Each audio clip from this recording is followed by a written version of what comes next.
जय हिंद दोस्तों। आज हम लोग उत्तर प्रदेश पुलिस भर्ती परीक्षा के लिए राष्ट्रीय अंतर्राष्ट्रीय सभी घटनाओं का जितना भी करंट अफेयर रहा है उसको कवर करने वाले हैं। दोस्तों पूरा वीडियो देखिएगा और इसको एक बार देखने के बाद अच्छे से समझ लीजिएगा।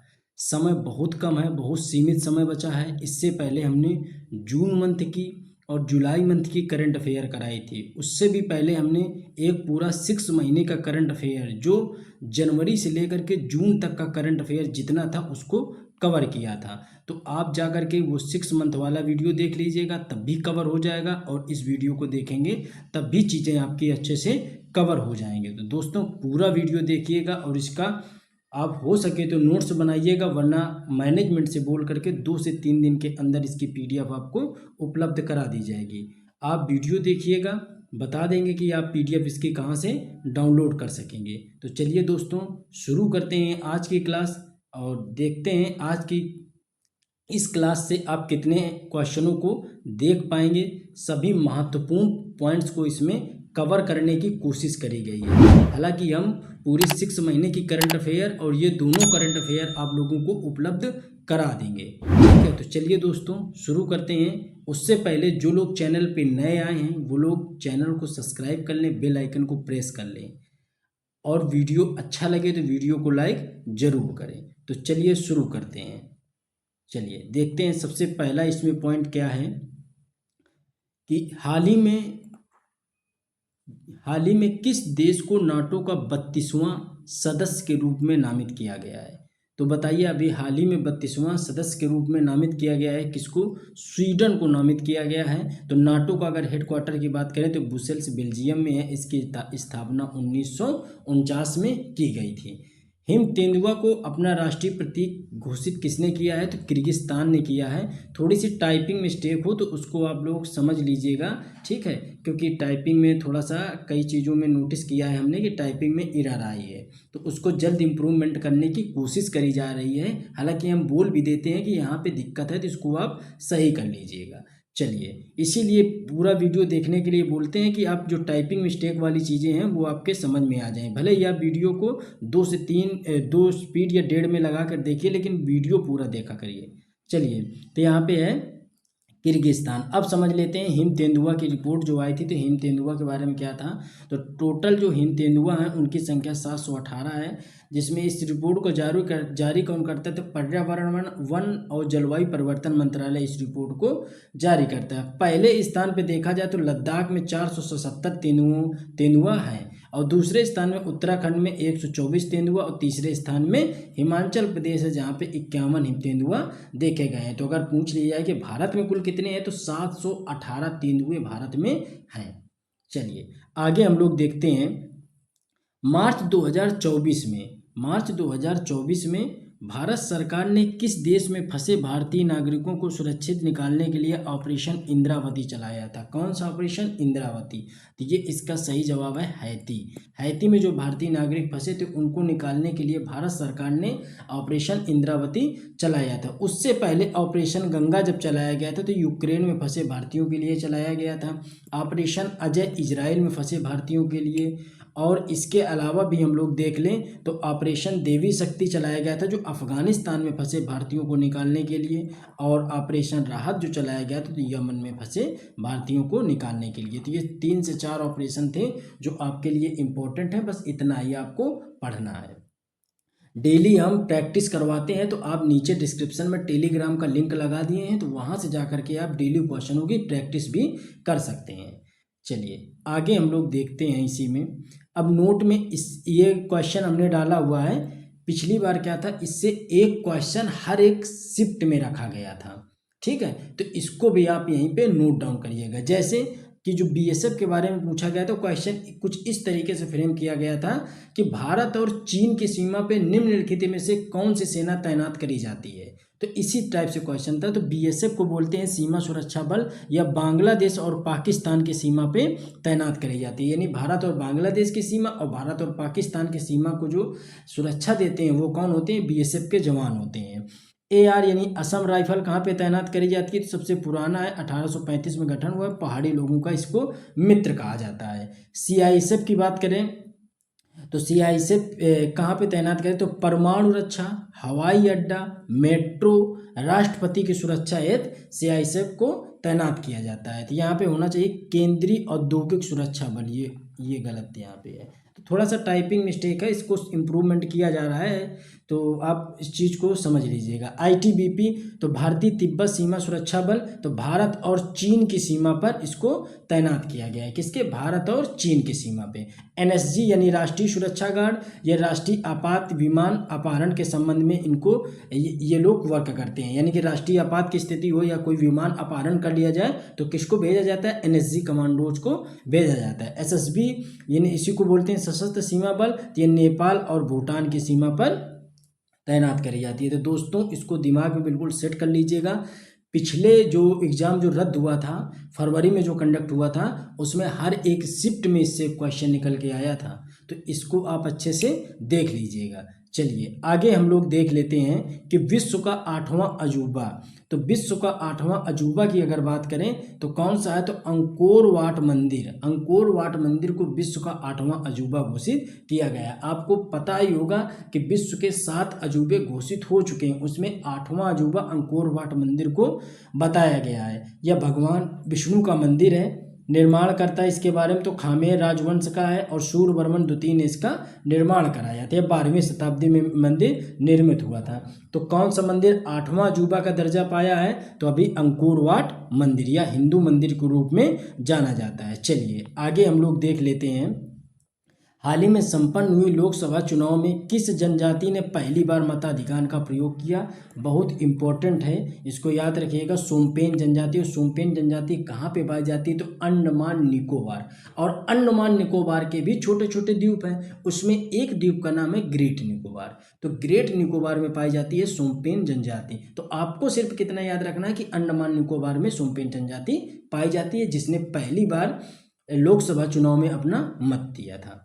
चलिए हाल ही में किस मंत्रालय ने प्रगति 2024 पोर्टल को लॉन्च किया है, तो ये है आयुष मंत्रालय। और अब अभी हम लोग देखने वाले हैं कि अभी तक पिछले सत्र में जितने भी मंत्रालय, जितने भी पोर्टल लॉन्च करे गए हैं, उन सभी को हम लोग यहाँ पे देखने वाले हैं। जैसे सबसे पहले देख लेते हैं, नमो मतदाता पंजीकरण पोर्टल को चुनाव आयोग ने लॉन्च किया है। किसने, चुनाव आयोग ने लॉन्च किया है। ई समृद्धि को अमित शाह जी के द्वारा, इसको सहकारिता मंत्रालय, तो अमित शाह जी के द्वारा इसको लॉन्च किया गया है। ठीक है। प्रतिबिंब को गृह मंत्रालय, सक्षम ऐप को भारतीय निर्वाचन। तो आपको क्या सब रटने हैं, सब नहीं रटने हैं, हम उनमें गोला लगाते जाएंगे, आपको वो जरूर याद रखना है। तो आपको चुनाव आयोग का याद रखना है, भारतीय निर्वाचन आयोग का याद रखना है। सारथी 2.0 ये सेबी के द्वारा लॉन्च किया गया है। मिशन भरोसा ये उत्तर प्रदेश सरकार के द्वारा लॉन्च किया गया है। सीपी ग्राम ये कार्मिक एवं लोक शिकायत मंत्रालय के द्वारा। ई जागृति उपभोक्ता एवं खाद्य मंत्रालय के द्वारा, इसको याद रखना है। स्वयं प्लस ये वैसे स्वयं प्लस की जगह सरप्लस होना चाहिए, शिक्षा मंत्रालय के द्वारा लॉन्च किया गया है। पीएम सूरज ये सामाजिक न्याय एवं अधिकारिता मंत्रालय के द्वारा लॉन्च किया गया है। ये स्वयं प्लस ही है यहाँ पे, और सरप्लस भी है, ये दोनों शिक्षा मंत्रालय के द्वारा ही चलाए जाते हैं। तो स्वयं प्लस और सरप्लस, ठीक है। EDSCR ये डिवाइस चंद्रचूड़ मुख्य न्यायाधीश के द्वारा इसको लॉन्च किया गया है। ये जो EDSCR ये एक डिवाइस है, ये चंद्रचूड़ मुख्य जो चंद्रचूड़ रहे हैं वो मुख्य न्यायाधीश, तो उन्हीं के द्वारा इसको लॉन्च किया गया है। मेरिटेक मित्र ये केंद्रीय स्वास्थ्य मंत्रालय के द्वारा लॉन्च किया गया है। RRTS कनेक्ट तो ये NCRTC के द्वारा इसको लॉन्च किया गया है। और देख लेते हैं, इसमें 2-3 हैं अभी। जैसे ग्राम मानचित्र, तो ग्राम मानचित्र को आपको याद रखना है, पंचायत राज मंत्रालय के द्वारा इसको लॉन्च किया है ग्राम मानचित्र। ई साक्षी मोबाइल ऐप ये सांख्यिकी एवं कार्यक्रम कार्यान्वयन मंत्रालय के द्वारा इसको लागू किया गया है। इन दोनों क्वेश्चनों को आपको अच्छे से दिमाग में रखना है।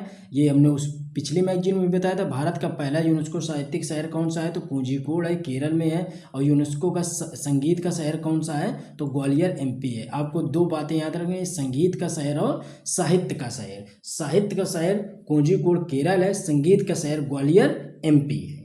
चलिए आगे हम लोग देख लेते हैं प्रमुख सूचकांक कौन कौन से हैं।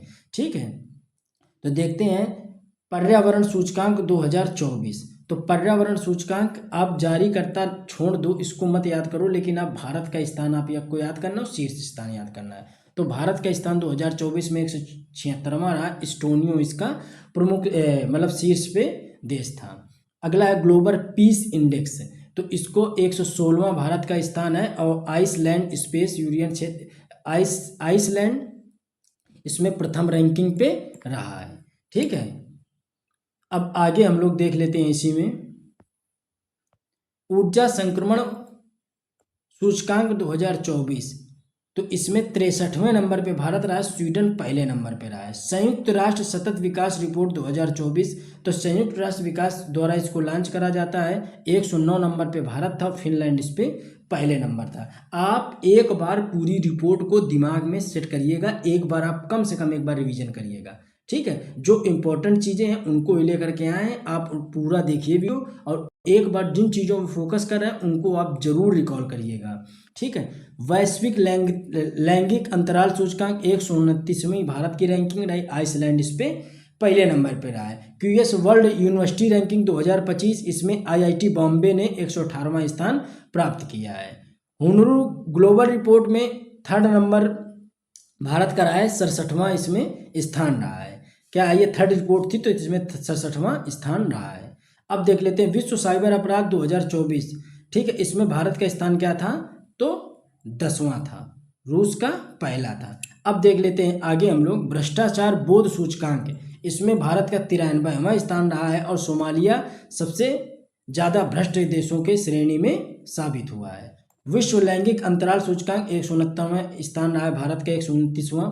विश्व खुशहाली सूचकांक ये इंपॉर्टेंट है, तो इसको भी आपको याद रखना है। विश्व प्रेस स्वतंत्रता सूचकांक 159वां स्थान भारत का रहा है। अब देख लेते हैं इसमें बाल पोषण रिपोर्ट 2024, यूनिसेफ के द्वारा जारी इस रिपोर्ट के अनुसार विश्व भर में से 5 वर्ष से कम आयु के 4 में से 1 बच्चा गंभीर रूप से किसका गरीबी का सामना करता है, गंभीर खाद्य गरीबी का सामना करता है। यानी 5 बच्चों में से 1 बच्चे की ये स्थिति भारत में निकल के आई है। रिपोर्ट किसने बनाई है, यूनिसेफ ने। अब देख लेते हैं कि अभी हाल ही में किस महापुरुष की 200वीं जयंती मनाई गई, तो स्वामी विवेकानंद जी की मनाई गई थी, स्वामी दयानंद सरस्वती जी की मनाई गई थी। इनका नारा था वेदों की ओर लौटो। तो किसकी 200वीं जयंती मनाई गई, तो स्वामी दयानंद सरस्वती जी की मनाई गई। नारा उन्होंने दिया था वेदों की ओर लौटो। अगर इनकी पुस्तक पूछ ली जाए तो कौन थी, तो पुस्तक थी सत्यार्थ प्रकाश। कौन सी थी, सत्यार्थ प्रकाश। ठीक है, इनका जन्म 12 फरवरी 1824 को हुआ था। स्वच्छ सर्वेक्षण रिपोर्ट देख लेते हैं, तो स्वच्छ सर्वेक्षण रिपोर्ट की जो थीम रही थी रिड्यूस रीयूज एंड रिसाइकल, इसका जो आयोजन करता है तो आवास एवं शहरी मंत्रालय इसका आयोजन करता है। अब इस रिपोर्ट के बारे में क्या मुख्य बातें थी, तो ये सबसे स्वच्छ शहर की बात करें तो सूरत और इंदौर सबसे स्वच्छ शहर के रूप में नामित हुए हैं, जिसमें इंदौर लगातार 7वीं बार है। सबसे स्वच्छ छावनी की बात करें तो महू छावनी को दर्जा मिला है। सबसे स्वच्छ गंगा शहर की बात करें तो बनारस और प्रयागराज इसमें सबसे स्वच्छ गंगा शहर के रूप में नामित हुए हैं। सर्वश्रेष्ठ प्रदर्शन करने वाले शहर की बात करें तो महाराष्ट्र, मध्य प्रदेश और छत्तीसगढ़ इनमें सर्वश्रेष्ठ प्रदर्शन करने वाले शहरों में सबसे उच्च रहे हैं। चलिए अब देख लेते हैं नागी और नकटी पक्षी अभयारण्य को रामसर साइट में जोड़ा गया है। किस राज्य में स्थित है, तो ये बिहार राज्य में स्थित है। कौन सी, नागी और नकटी पक्षी अभयारण्य। ठीक है, इनको रामसर साइट में जोड़ा गया है। भारत में अगर पूछे तो 82 रामसर साइट्स हैं टोटल, जिसमें सर्वाधिक साइट्स किसकी हैं, तमिलनाडु की। कितनी, इसमें अभी कितनी लिखी हुई हैं, 14, लेकिन अब कितनी हो गई हैं, इसकी 16 साइटें हो गई हैं। कितनी हो गई हैं, 16। तो आपको ये भी बात याद रखनी, इसी वजह से बोलते हैं आपको वीडियो पूरा देखना चाहिए। ठीक है, चीज़ें आपके कुछ चीज़ें जो सस्पेंस में होंगी वो भी क्लियर हो जाएंगी। वर्तमान में अभी 2 और बढ़ी हैं, तो कितनी हो गई हैं, 16। रामसर साइट की स्थापना की बात करें 1971 में इसकी ईरान में स्थापना हुई थी। भारत रामसर साइट संगठन में कब शामिल हुआ, तो 1982 में भारत इसमें शामिल हुआ था। आगे देख लेते हैं, एक पुस्तक बहुत फेमस पॉपुलर रही थी। पुस्तक का क्या नाम है, सोर्स कोड। सोर्स कोड ये किताब थी जो काफ़ी फेमस रही, किसकी थी, बिल गेट्स की थी। बिल गेट्स की ये किताब थी सोर्स कोड, और काफ़ी फेमस किताब रही थी। सेमीकंडक्टर नीति लागू करने वाला देश का चौथा राज्य कौन सा है, तो उत्तर प्रदेश देश का चौथा राज्य बना है। जिसमें से गुजरात, उड़ीसा, तमिलनाडु पहले ही ये सेमीकंडक्टर नीति को लागू कर चुके हैं। तो याद रखिएगा, सेमीकंडक्टर पॉलिसी को लागू करने वाला उत्तर प्रदेश चौथा राज्य बना है। इससे पहले 3 राज्य लागू कर चुके हैं। तो उन 3 राज्यों में से गुजरात, उड़ीसा, तमिलनाडु पहले स्थान पे हैं। चंद्रमा पर सॉफ्ट लैंडिंग करने वाला 5वां देश कौन सा बना है? तो जापान इसका 5वां देश बना है। इससे पहले कौन कौन से थे? तो संयुक्त राज्य अमेरिका, सोवियत संघ, चीन और भारत, यानी कि 4 कंट्री पहले से थी। अब जापान 5वां नंबर पे आ गया है। तो ये काफ़ी दोनों इंपॉर्टेंट सेमीकंडक्टर वाला, और ये दोनों पॉइंट आपको अच्छे से याद रखना है। किस महिला पुलिस स्टेशन को हाल ही में, यानी कि जून 2024 की बात कर रहा है, ISO 2015 का प्रमाण पत्र प्राप्त किया है? तो ईटानगर पुलिस स्टेशन को यह प्राप्त हुआ है। चलिए आगे हम लोग देख लेते हैं। हाल ही में जून 2024 में ग्रामीण और आपातकालीन प्रबंधन के लिए डॉक्टर जितेंद्र सिंह द्वारा लॉन्च किए गए 2 जियो पोर्टल कौन से हैं? तो भवन पंचायत 4.0 और MDM 5.0, ये 2 पोर्टल लॉन्च किए गए हैं। किसके द्वारा लॉन्च किए गए हैं? तो जितेंद्र सिंह जी के द्वारा लॉन्च किए गए हैं। नए आपराधिक कानून 2023, इनमें परिवर्तन करा गया है। तो इनको आपको याद करके चलना है, क्योंकि ये पुलिस प्रशासन व्यवस्था में ये पॉइंट आपको पढ़ाया जाता है। ठीक है, तो उसमें इस चीज़ को आपको याद रखना है। जैसे इंडियन पीनल कोड, इसी को IPC बोलते हैं। इसकी स्थापना 1860 में की गई थी। ठीक है, 1860 में इसकी स्थापना की गई थी। अब इसमें इसका जो पुराना, इसमें जो इंडियन पीनल कोड, ये पुराना कानून था। अब इसकी जगह पे नया हो गया दंड न्याय संहिता, यानी BNS। कुल इसमें अब कितनी धाराएं होंगी नए कानून में? तो 358 धाराएं होंगी। दंड प्रक्रिया संहिता यानी CRPC 1973 में लागू किया गया। भारतीय नागरिक सुरक्षा संहिता, इसी को अब बोला जाएगा BNS। क्या बोला जाएगा? BNS। टोटल 531 इसमें धाराएं हैं। साक्ष्य अधिनियम 1872, अब इसको बोला जाएगा भारतीय साक्ष्य अधिनियम। ये BS बोला इसको जाएगा। ठीक है, भारतीय साक्ष्य अधिनियम। तो ये आपको तीनों अधिनियम याद करके ही जाने हैं। चलिए आगे हम लोग देख लेते हैं कि गृह मंत्रालय के नए कानूनों के लिए NCRB संकलन APP लॉन्च किया गया है। ठीक है, गृह मंत्री अमित शाह ने हाल ही में नए आपराधिक कानूनों से संबंधित ई-साक्ष्य, ई-समन, न्याय सेतु और न्याय श्रुति ऐप का लोकार्पण चंडीगढ़ में किया है। तो ये बहुत इंपॉर्टेंट पॉइंट है। ठीक है, आपराधिक कानूनों से संबंधित पॉइंट है। और आपके इसमें क्या है, पुलिस प्रशासन को बेहतर बनाने के लिए जितनी भी योजनाएं हैं, जितने भी पोर्टल हैं, जितने भी कानून हैं, जितनी भी धाराएं हैं, वो सब आपके लिए इम्पोर्टेंट हो जाता है। तो ये पॉइंट आपको अच्छे से याद रखना है। अब एक और आगे पॉइंट देख लेते हैं। रामलला प्राण प्रतिष्ठा का कार्यक्रम संपन्न हुआ था जनवरी में। तो इसके बारे में थोड़ी सी जानकारी ले लेते हैं कि जनवरी 2024 में इसको रामलला प्राण प्रतिष्ठा कार्यक्रम संपन्न किया गया। शिलान्यास इसका 5 अगस्त 2020 में किया गया था। मंदिर कौन सी शैली में बना है? तो नागर शैली में मंदिर बनाया गया है। अगर निर्माण की बात करें तो अरुण योगीराज ये कर्नाटक के हैं। इन्होंने प्रतिमा का निर्माण किया है। मंदिर का डिजाइन किसने तैयार किया है? तो चंद्रकांत सोमपुरा द्वारा मंदिर का डिजाइन तैयार किया गया है। तो ये कुछ था, तो इसको भी आप अच्छे से याद रखिएगा। अब देखते हैं, सबसे इंपॉर्टेंट है कि खबरों में रही नीशी जनजाति किस राज्य का सबसे बड़ा समूह है? तो अरुणाचल प्रदेश राज्य का। आपने सुना होगा रेमल चक्रवात। कौन सा?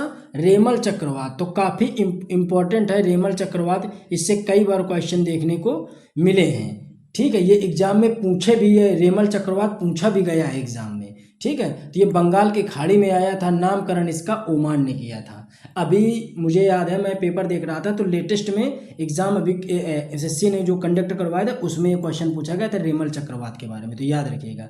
ब्रिक्स में शामिल नए देश, तो देखो अब ब्रिक्स में कुछ नए कंट्री भी शामिल हो गए हैं। पहले क्या था कि पहले ब्रिक्स में 5 ही कंट्री थे। ठीक है, ऐसे लिखा जाता था BRIC ब्रिक्स। तो इसमें 5 कंट्री थे। ठीक है, भारत था, ठीक है, रूस था, चाइना था, नहीं इसमें भारत, आप इसको ब्राजील समझिए, रूस था, इंडिया था, चाइना था और बाद में साउथ अफ्रीका था। तो ये ब्रिक्स की परिभाषा हुआ करती थी। इसी से ब्रिक्स के अल्फ़ाबेट वर्ड से ही उन कंट्रियों को जाना जाता था, लेकिन अब इम्पोर्टेंट इस लिहाज से हो गया है क्योंकि 5 देशों की एंट्री इसमें करवा दी गई है। वो 5 देश कौन से हैं? तो संयुक्त राज्य अमेरिका है, सऊदी अरब है, मिस्र है, ईरान है और इथोपिया है। ये 5 कंट्री हैं जो ब्रिक्स में शामिल हो गए। तो अब कहने का मतलब अगर आपसे ये पूछ लिया जाए कि ब्रिक्स में अब टोटल कितने देश हो गए हैं, तो आप तुरंत बताएंगे सर अब इस समय वर्तमान में उनमें कितने हो गए हैं? 10 देश हो गए हैं। कितने? 10। पहले कितने थे? 5 देश थे। चलिए अब देख लेते हैं कुल पुरस्कार, जो हाल ही में जो पुरस्कार मिले हैं वो देख लेते हैं। तो देखते हैं भारत रत्न कितने लोगों को मिला है। तो टोटल 5 लोगों को पुरस्कार मिला है भारत रत्न। जो कर्पूरी ठाकुर, ये कपूरी लिखा है तो ये कर्पूरी ठाकुर, ये मरणोपरांत मिला है, बिहार के पूर्व सीएम थे। ठीक है। एम स्वामीनाथन मरणोपरांत मिला है, भारत में हरित क्रांति के जनक कहे जाते हैं। पीवी नरसिम्हा राव ये पूर्व पीएम थे। चौधरी चरण सिंह मरणोपरांत मिला है, उत्तर प्रदेश के पूर्व सीएम थे। ठीक है। तो इनको भी जो पीवी नरसिम्हा राव इनको भी मरणोपरांत ही मिला है। और इसके बाद लाल कृष्ण आडवाणी, तो इनको 7वें उप प्रधानमंत्री बने थे, ये जीवित में मिला है। तो कहने का मतलब जो ऊपर के 4 लोग हमने लिखे हैं इनको मरणोपरांत दिया गया है। और लाल कृष्ण आडवाणी एक ऐसे व्यक्ति हैं जिनको जीवित रहते यह पुरस्कार मिला है या सम्मान मिला है। तो इम्पोर्टेंट इसी लिहाज से ये हो जाता है। ठीक है। आपसे पूछ लेगा कि किसे जीवित रहते हुए हाल ही में भारत रत्न 2024 से नवाजा गया है, तो ये 4 ऑप्शन आपको देगा, इसी में छाड़ना होगा। तो लाल कृष्ण आडवाणी को आप याद रखिएगा। चलिए आगे हम लोग देखते हैं राष्ट्रीय खेल पुरस्कार जो 2024 में मिले हैं। तो राष्ट्रीय खेल पुरस्कार उसी को में देख लेते हैं। मेजर ध्यानचंद्र खेल रत्न पुरस्कार, इसी को राजीव गांधी खेल रत्न पुरस्कार के नाम से जाना जाता था, लेकिन अब इसका नाम बदल के रख दिया गया है मेजर ध्यानचंद्र खेल रत्न पुरस्कार। ये 2 लोगों को मिला है, सात्विक साईराज और चिराग शेट्टी। चिराग और सात्विक साईराज को ये मिला है। द्रोणाचार्य पुरस्कार 5 लोगों को मिला है। अर्जुन पुरस्कार 26 लोगों को मिला है। देखो जितना आपके लिए महत्वपूर्ण है उतना ही चीज़ें आपको करवाते जा रहा है। जहाँ से क्वेश्चन पूछने की शंका है वही चीज़ें आपको डिफाइन कर रहे हैं। अब आगे हम लोग देख लेते हैं, इसी में आगे हम लोग देखते हैं पद्म पुरस्कार की बात कर लें। वो तो हमने भारत रत्न समझा और खेल पुरस्कार। पद्म पुरस्कार की अगर बात करें तो टोटल 132 लोगों को 2024 में पद्म पुरस्कार दिया गया, जिसमें 5 लोगों को विभूषण यानी पद्म विभूषण, 17 लोगों को पद्म भूषण और 110 लोगों को पद्म श्री से नवाजा गया है। 30 पुरस्कार महिलाओं को दिए गए हैं। कहने का मतलब ये जो आपको 132 पुरस्कार मिले हैं, इन 32 पुरस्कारों में से 30 पुरस्कार ऐसे थे जिनसे महिलाओं को नवाजा गया है। किनसे? महिलाओं को। 132 में से 30 पुरस्कार थे जिनको महिलाओं को दिया गया है। अब पद्म विभूषण 5 लोगों को मिला है। अब इन 5 लोगों में से आपको 5 के नाम याद रखने। जैसे भारत रत्न में आपने 5 के नाम याद रखे थे, ऐसे इसमें एक बार आप सिर्फ इसको पढ़ लीजिएगा, ऑप्शन आपके दिमाग में रहेंगे। जैसे बिंदेश्वर पाठक मरणोपरांत मिला है, ये बिहार के सामाजिक कार्यकर्ता हैं। वैजंती माला तमिलनाडु की हैं। पद्मा रमनियम ये तमिलनाडु की हैं। चिरंजीवी ये कलाकार हैं, एक्टर हैं चिरंजीवी, तो इनको ये आंध्र प्रदेश के। एम वेंकैया नायडू आंध्र प्रदेश के हैं, इनको भी मिला है। तो 5 लोग हैं जिनको पद्म विभूषण पुरस्कार से नवाजा गया है। आगे हम लोग देखते हैं पद्म भूषण। तो पद्म भूषण हमने बताया था 17 लोगों को, आपको 5 नाम याद रखने हैं। 4 राम नायक जी, फातिमा बीबी जी, उषा उथुप और मिथुन चक्रवर्ती। तो मिथुन चक्रवर्ती ये तो आप जानते हैं ये पश्चिम बंगाल के एक्टर हैं। ठीक है। तो इनको मिला है। पद्म श्री 110 लोगों को मिला है, जिसमें से रमजान बानो, नसीम बानो, खलील अहमद और उर्मिला श्रीवास्तव, ये सभी कहाँ के हैं? उत्तर प्रदेश के हैं। इस वजह से आपको ये याद रखना है। चलिए आगे हम लोग देख लेते हैं कुछ फिल्म के अवार्ड। ठीक है। जैसे गोल्डन ग्लोब्स अवार्ड 2024। तो गोल्डन ग्लोब्स अवार्ड 2024 से अभी हाल ही में जो इसका आयोजन हुआ था अमेरिका में हुआ था, बेवरली हिल्स में। ठीक है। इसमें बेस्ट फिल्म का जो अवार्ड मिला है ओपेनहाइमर को मिला है। बेस्ट एक्ट्रेस का अवार्ड लिली ग्लैडस्टोन को मिला है। बेस्ट एक्ट्रेस का अवार्ड है लिली ग्लैडस्टोन को मिला है। बेस्ट एक्टर का अवार्ड किसको मिला है? सिलियन मर्फी को मिला है। तो चलिए आगे हम लोग देखते हैं 98वां ऑस्कर अवार्ड। अभी हम सारे फिल्म अवार्ड देख रहे हैं। 98वां ऑस्कर अवार्ड 2024 में आयोजन इसका लॉस एंजलिस में हुआ था। बेस्ट फिल्म ओपेनहाइमर थी। बेस्ट एक्टर सिलियन मर्फी था। बेस्ट एक्ट्रेस इमा स्टोन थी। ये ऊपर जो आपको बताया उसी में से सिर्फ इसमें बेस्ट एक्ट्रेस का नाम बदल गया है। फीफा फुटबॉल अवार्ड 2024, इसको भी हम लोग देख लेते हैं। इसका आयोजन कहाँ पे हुआ, तो लंदन में इसका आयोजन हुआ। Men's player of the year किसे, लियोन मेसी को चुना गया। Women player of the year किसे चुना गया, एताना बोनमाती को चुना गया। Main coach of the year किसको चुना गया, पेप गार्डियोला को चुना गया। और women coach of the year किसको चुना गया, सेरेना वेगमैन को चुना गया। ठीक है, आगे देखते हैं हम लोग दादा साहब फाल्के पुरस्कार। आप परेशान ना होइए, आपका ये जो वीडियो इसकी पीडीएफ है वीडियो की, वो हम आपको प्रोवाइड करा देंगे। आप परेशान हो, टेंशन न लो, सिर्फ वीडियो आप देख लो, पीडीएफ आपके हाथ में होगी, आप पीडीएफ से ही एक बार इसको पढ़ लेना। दादा साहब फाल्के पुरस्कार की बात करते हैं तो शाहरुख खान को मिला है बेस्ट एक्टर में, इनकी मूवी थी जवान के लिए। बेस्ट एक्ट्रेस में रानी मुखर्जी को मिला है। बेस्ट फिल्म जवान को मिली है, जवान मूवी आई थी शाहरुख खान की थी, उसी के लिए इसको मिला है। बेस्ट फिल्म क्रिटिक्स में 12th फेल आई थी अभी, 12th फेल, तो उसको मिला है। चलिए आगे हम लोग देखते हैं 69वां फिल्म फेयर पुरस्कार 2024। इसमें से इसका आयोजन गुजरात में किया गया था। बेस्ट फिल्म 12th फेल, इसमें उसको अवार्ड मिला था। एक्शन फिल्म जवान थी। बेस्ट एक्ट्रेस रणबीर कपूर, जिसकी मूवी थी एनिमल, उसके लिए दिया गया है। बेस्ट एक्ट्रेस आलिया भट्ट थी और सर्वाधिक अवार्ड जो जीते थे सैम बहादुर मूवी ने जीते थे। इसके बाद हम लोग देख लेते हैं बाफ्टा अवार्ड। दोस्तों ये एक बार आप देख के जरूर जाइएगा, क्वेश्चन पूछा जा सकता है। ठीक है, ठीक है। अब देखते हैं बेस्ट फिल्म, तो ओपेनहाइमर को इसमें बाफ्टा अवार्ड में बेस्ट फिल्म का अवार्ड मिला है। 7 कैटेगरी में अलग अलग इसने अवार्ड, अलग कैटेगरी में 7 अवार्ड इसने जीते हैं। लीडिंग एक्टर का अवार्ड इसमें मिला है सिलियन मर्फी को। लीडिंग एक्ट्रेस का अवार्ड मिला है इमा स्टोन को। तो दोस्तों ये कुछ फिल्म से संबंधित अवार्ड थे जो आपने अच्छे से समझे और देखे। ठीक है, इन अवार्ड को आप अच्छे से देख लीजिएगा, क्वेश्चन आपसे पूछे जाने की संभावनाएं बहुत ज़्यादा हैं। गणतंत्र दिवस 2024 के बारे में हम लोग देख लेते हैं। मुख्य अतिथि इसमें फ्रांस के राष्ट्रपति थे इमैनुअल मैक्रोन। प्रथम झांकी का जो पुरस्कार दिया गया था, राज्यों में अगर बात करें तो उड़ीसा को दिया गया था। महिला सशक्तिकरण पर यह झांकी इसकी आधारित थी। मंत्रालय में बात करें तो सांस्कृतिक मंत्रालय को दिया गया था। भारत व लोकतंत्र की जननी पर आधारित इनकी झांकी थी। दूसरा पुरस्कार, यानी पहला पुरस्कार ये हो गया। दूसरा पुरस्कार की बात करें तो गुजरात को मिला था, थार्डो सीमा पर्यटन पर आधारित थी। तीसरा तमिलनाडु को मिला है। अगर इस बार की थीम पूछ ली जाए तो विकसित भारत और भारत लोकतंत्र की मातृका, तो इस पे आधारित ये इसकी इस वर्ष की थीम रही थी।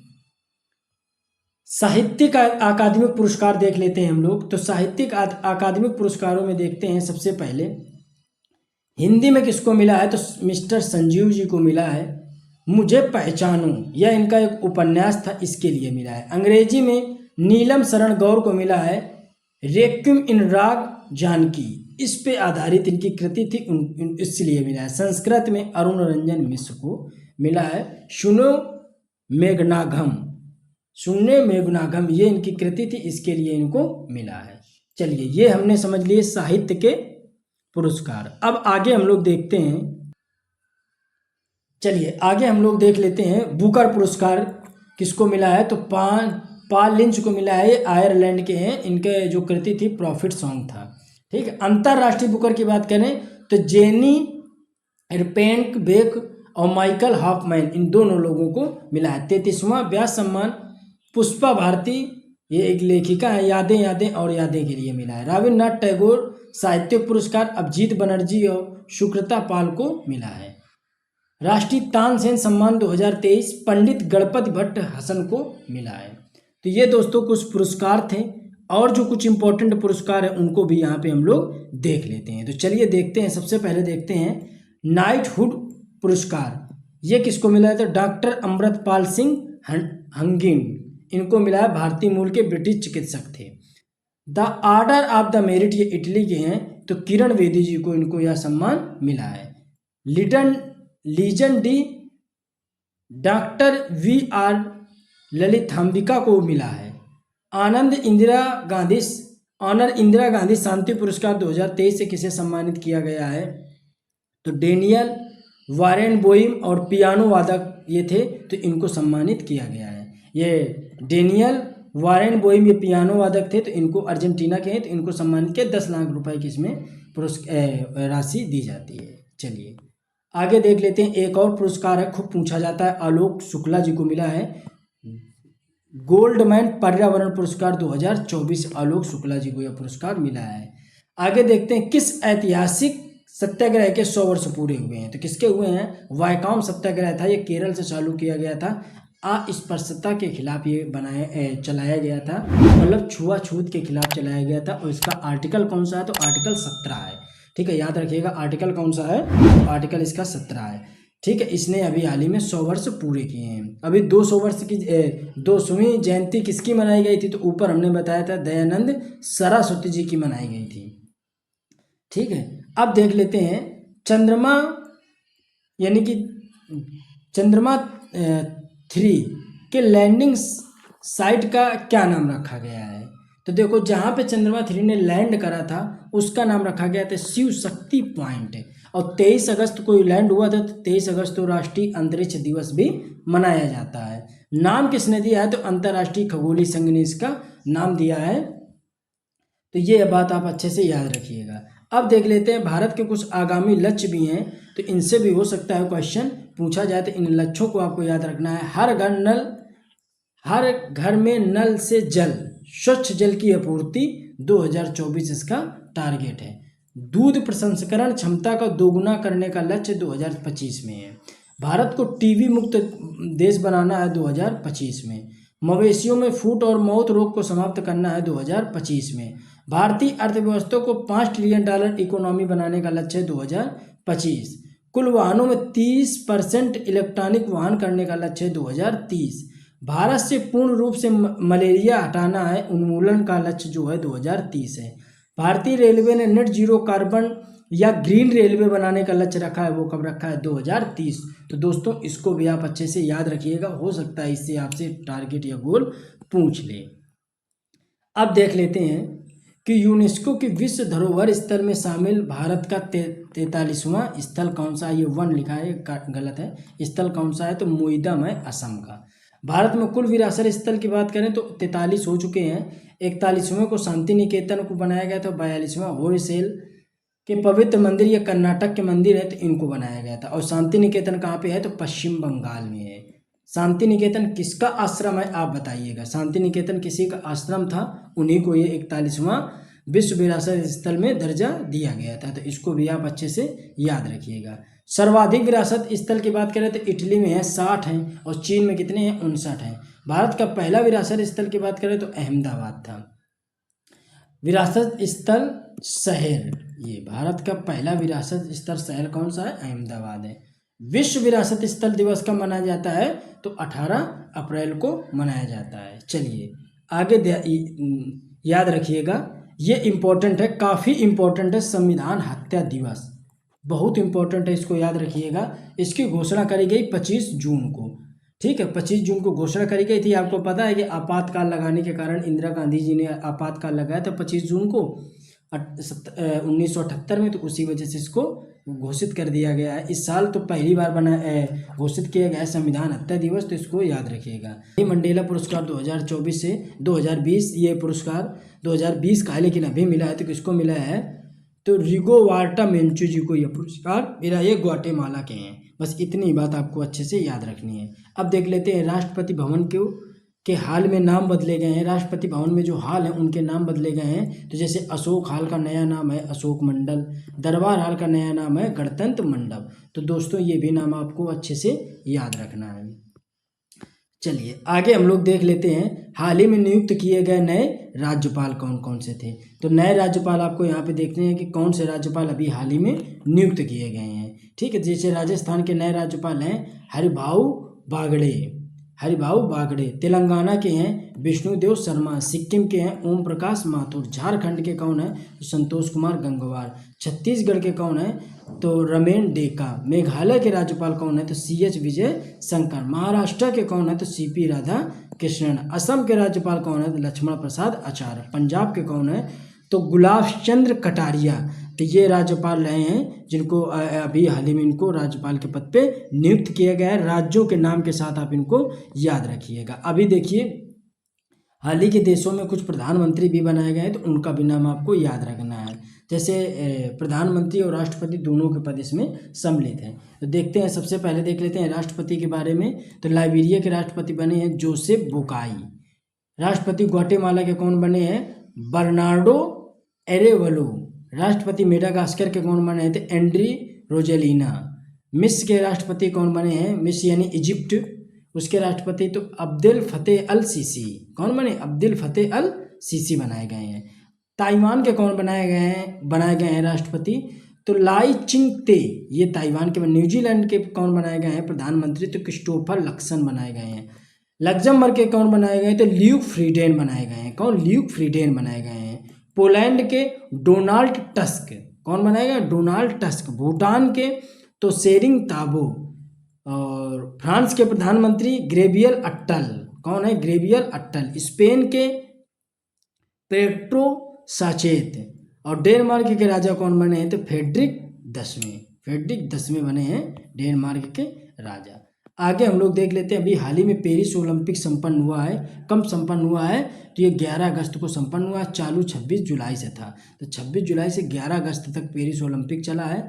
ये पहली बार ऐसा हो रहा है जब किसी स्थान पे ना होकर के नदी पे हो रहा है, यानी सीन नदी पे किया जा रहा है। ठीक है, अब देख लेते हैं इसके जितने भी अवार्ड मिले हैं कि भारत को कितने टोटल मेडल मिले हैं या चीन को कितने मिले हैं, सोवियत संघ को। आपको ये 1% नहीं याद करना है, क्योंकि आपका पेपर पहले से ही बन चुका है, पहले से ही वो सेटअप उसका हो चुका है। ठीक है, तो ये आपको याद नहीं रखना है।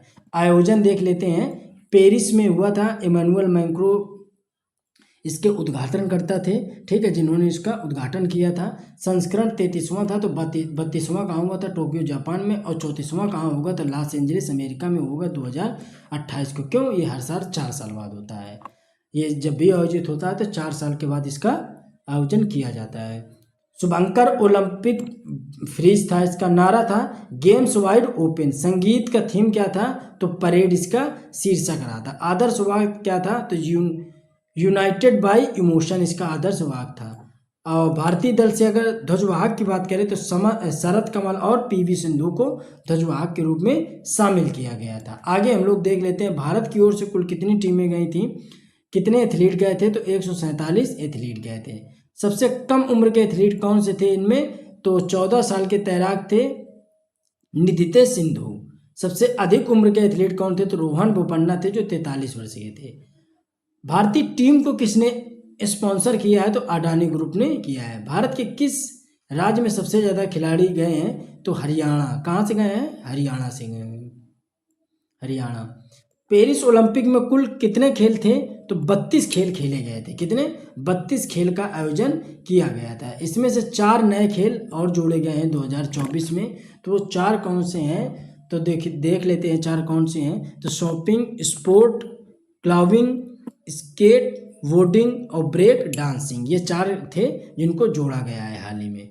अब देख लेते हैं हाल ही में आयोजित हुए अंतर्राष्ट्रीय सम्मेलन। तो कौन कौन से सम्मेलन थे जो अभी जिनका आयोजन हाल ही में किया गया है? तो सबसे पहले हम लोग देखते हैं कि विश्व हाइड्रोजन शिखर सम्मेलन 2024। तो इसका आयोजन कहाँ पे किया गया? तो इसका आयोजन किया गया था रॉटरडम, नीदरलैंड में किया गया। ऊर्जा दक्षता नवा वैश्विक सम्मेलन नैरोबी केन्या में किया गया है। ठीक है, केन्या में किया गया है। प्रथम अंतर्राष्ट्रीय इंद्रधनुष पर्यटन सम्मेलन 2024 काठमांडू, नेपाल में इसका आयोजन किया गया है। आसियान भारत बाजरा महोत्सव 2023 का आयोजन कहाँ किया गया? तो जकार्ता, इंडोनेशिया में इसका आयोजन किया। कृषि मंत्रालय भारत सरकार के द्वारा इसका आयोजन किया गया था। लोकतंत्र के लिए तीसरा शिखर सम्मेलन सियोल, दक्षिण अफ्रीका में किया गया। ब्रिक्स वर्चुअल शिखर सम्मेलन दक्षिण अफ्रीका में किया गया। तीसरा विश्व हिंदू कांग्रेस सम्मेलन 2023 बैंकॉक, थाईलैंड में किया गया। साइबर सुरक्षा पर वार्षिक बैठक 2023 की जिनेवा, स्विट्जरलैंड में संपन्न की गई। एशिया यानी APEC, पैसिफिक इकोनॉमिक कोऑपरेशन, ये सैन फ्रांसिस्को यानी अमेरिका में इसकी क्या किया गया? आयोजन किया गया। अब देख लेते हैं AI सुरक्षा शिखर सम्मेलन 2023। तो ये बैलेचली पार्क ब्रिटेन में। इसका जलवायु परिवर्तन सम्मेलन कब यानी COP29 का आयोजन कहाँ हुआ? तो बाकू अजरबैजान में हुआ। आसियान देशों के मंत्रियों की जो 10वीं बैठक थी वो कहाँ हुई थी? Jakarta, Indonesia. सबसे ज़्यादा इंपॉर्टेंट है ये तीनों, यहाँ पर अच्छे से इनको याद रखिएगा। चलिए अब हम लोग देख लेते हैं कितने प्रमुख युद्धाभ्यास थे जो अभी हाल ही में संपन्न कराए गए हैं। तो जैसे धर्म गार्जियन अभ्यास था भारत और जापान के बीच में, वीर गार्जियन अभ्यास भारत और जापान के बीच में, शिन्नु मैत्री अभ्यास भारत और जापान के बीच में, सूर्य किरण कहाँ किया? भारत और नेपाल के बीच में इनका आयोजन किया गया था। अब हम लोग देख लेते हैं हरिमऊ शक्ति, इसका आयोजन भारत और मलेशिया के बीच में, ऑपरेशन कावेरी सूडान में, ऑपरेशन सद्भावना लद्दाख में, ऑपरेशन दोस्त तुर्की और सीरिया में, ऑपरेशन देवी शक्ति अफगानिस्तान में। तो ये कुछ ऑपरेशन भी थे, तो इनको भी आपको अच्छे से याद रखना है। ये पूछे भी जा सकते हैं कि ऑपरेशन कावेरी का आयोजन कहाँ हुआ, ऑपरेशन दोस्त का आयोजन कहाँ हुआ या ऑपरेशन सद्भावना का आयोजन कहाँ पे किया गया। अब देख लेते हैं डिजर्ट साइक्लोन का आयोजन भारत और संयुक्त राज्य अमीरात के बीच में हुआ। एकता अभ्यास कहाँ पे हुआ? तो भारत और मालदीव के बीच में। एक्वेरियन अभ्यास तो भारत और मालदीव के बीच में। नोमेडिक एलिफेंट अभ्यास तो भारत और मंगोलिया के बीच में इसका आयोजन किया गया। चलिए अब देख लेते हैं IPL 2024, ये मेन वाला जो था, तो ये आपको पता है चिदम्बरम स्टेडियम चेन्नई में खेला गया। विजेता KKR यानी कोलकाता नाइट राइडर्स रही थी। KKR इसका विजेता रहा था। ठीक है। Player of the series Sunil Narine को दिया गया था। Player of the match Mitchell Starc को दिया गया। ऑरेंज कैप विराट कोहली को दिया गया, RCB की तरफ से खेलते हैं। Purple cap Harshal Patel Kings 11 Punjab की तरफ से खेलते हैं। Most valuable player of the year किसको चुना गया? सुनील नरेन को चुना गया। किसको? सुनील नरेन को चुना गया था। चलिए अब देख लेते हैं कुछ महत्वपूर्ण पॉइंट इसमें। जैसे अगर पूछ ले देश का सबसे बड़ा पुल कौन सा है, तो महाराष्ट्र में। देश का सबसे बड़ा पुल कहाँ बनाया जा रहा है? तो महाराष्ट्र में बनाया जा रहा है। अमृत भारत स्टेशन स्कीम की शुरुआत कब हुई? तो 554 स्टेशनों में इसको पुनर्विकास किया गया है। दुनिया की सबसे पहली वैदिक घड़ी उज्जैन में लगाई जा रही है। सुदर्शन सेतुपुर अहमदाबाद। 3 सेमीकंडक्टर प्लांट धौलावीरा साणंद गुजरात और मोरीगांव असम में किया गया है। ठीक है, प्लांट स्थापित किए गए हैं। अब देख लेते हैं कुछ GI टैग से संबंधित थे, हालांकि हमने करवा दिया था, फिर भी आप इनको एक बार अच्छे से देख लीजिएगा। आप मेरी जुलाई वाली PDF और वो जो जून पिछले 6 महीने का जो जून में करंट अफेयर कराया बहुत ज़्यादा इंपॉर्टेंट है। ठीक है, उसमें लगभग चीज़ें कवर हो जाती हैं, जो छूट गई थी उनको हमने इसमें सम्मिलित किया है। अब GI टैग के बारे में समझ लेते हैं। इसको बोलते हैं जियोग्राफिकल इंडिकेशन, ये भौगोलिक संकेतक इसको कहा जाता है। तो GI टैग प्राप्त करने वाला भारतीय उत्पाद कौन सा है? तो दार्जिलिंग की चाय है। सर्वाधिक GI टैग प्राप्त करने वाला राज्य उत्तर प्रदेश है। ठीक है, 2020 तक इसने 69 GI टैग प्राप्त करने हैं। तमिलनाडु ने 58 GI टैग को प्राप्त किया है। एक दिन में सर्वाधिक अगर GI टैग प्राप्त करने वाला अगर राज्य पूछ लिया जाए तो कौन सा है? उत्तराखंड है। 18 GI टैग इसने प्राप्त करे हैं। अब तक कितने हो चुके हैं उत्तराखंड में? 27। एक दिन में उसने कितने प्राप्त करे थे? 18। लौंग लता लाल पेड़ा उत्तर प्रदेश का है। बनारसी पान और काठिया गेहूं ये उत्तर प्रदेश के प्रमुख GI टैग इनको मिला है। ठीक है, आगे देखते हैं। रीसा आदिवासी पोशाक ये त्रिपुरा की है। ठीक है, मातावारी पेठा प्रसाद त्रिपुरा का है। रिंग चेन्नई पचरा टेक्सटाइल त्रिपुरा का है। इनको भी क्या मिला है? GI टैग से इनको सम्मानित किया गया है। आगे हम लोग देख लेते हैं सुंदरवन के प्राकृतिक शहद। ठीक है, इनको GI टैग मिला है, ये पश्चिम बंगाल के हैं। जलपाईगुड़ी के काले मुनिया चावल ये भी पश्चिम बंगाल के, इनको भी GI। नदिया और पूर्वी बर्धमान की तंगेल साड़ी ये पश्चिम बंगाल में, इनको भी GI टैग मिला है। गराड़ और कोरियाल साड़ी मुर्शिदाबाद ये पश्चिम बंगाल के हैं, जिनको GI टैग मिला है। बोर्डो यानी थोर का संगीत वाद्य यंत्र को मिला है, ये कहाँ का है? तो असम का है। ठीक है, अब हम लोग देख लेते हैं अगला देख लेते हैं बिहू ढोल पानी मेटका और शिल्प, ये असम का है, जिसको GI टैग से सम्मानित किया गया है।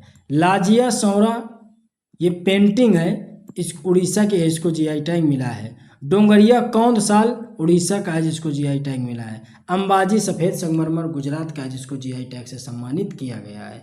तो दोस्तों ये आज का पूरा सेशन था। जिन लोगों ने जून माह की करंट अफेयर नहीं देखी है, जून माह की जरूर करंट अफेयर देख लेना।